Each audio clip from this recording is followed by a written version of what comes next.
ফরজ সালাতে সালাম ফেরানোর পর যে সম্মিলিত মোনাজাত করা হয় এটা হচ্ছে বিদাত। এক গ্রুপ বলছে এটা জায়েজ, আর আমাদের দাবি এটা বিদাত। এখন আপনি সাধারণ মানুষ, আপনি কি করবেন?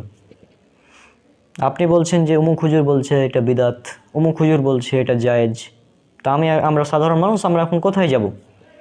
তা আপনার জন্য একটা সমাধান দিই, এটা সর্বক্ষেত্রেই প্রযোজ্য।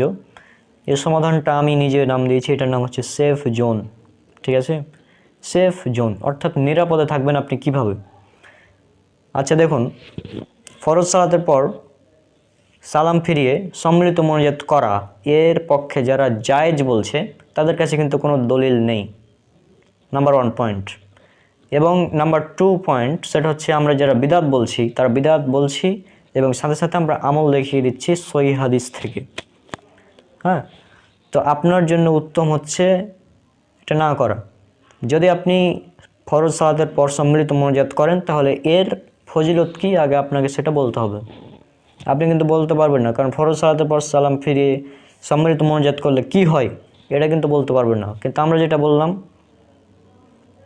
পূর্বে যে উল্লেখ করলাম যে সালাম ফিরিয়ে এটা করলে পূর্বে সমস্ত গুনাহ ক্ষমা হয়ে যাবে, ফরজ সালাতের পর আয়াতুল কুরসি পড়লে জান্নাত প্রবেশের ক্ষেত্রে মৃত্যু ব্যতীত অন্য কিছু বাধা হয়ে থাকে না, তাহলে এগুলোর কি হবে?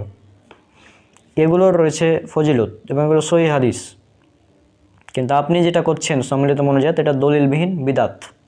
তো বিদাতের পরিণাম সেটা তো আপনার জানেন, সুনান নাসাই হাদিস নাম্বার 1578, কুল্লু বিদাতিন দলালা ও কুল্লু দলালাতিন ফিন্নার। বিদাতের পরিণাম জাহান্নাম।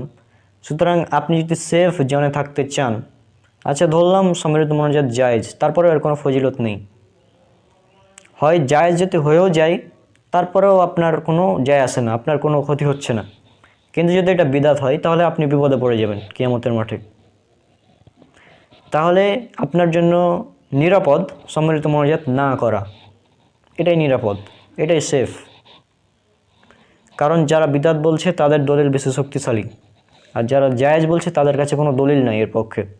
দলিল নাই, যুক্তি আছে, যুক্তি অনেকগুলো যুক্তি দিয়ে প্রমাণ করছে যে সম্মিলিত মোনাজাত জায়েজ, কিন্তু সেই যুক্তি খাটবে না, কারণ এটা হচ্ছে বিদাত এবং এটা সহিহ হাদিসের অনেকগুলো আমল, অনেক সহিহ আমল এর জন্য উঠে গিয়েছে।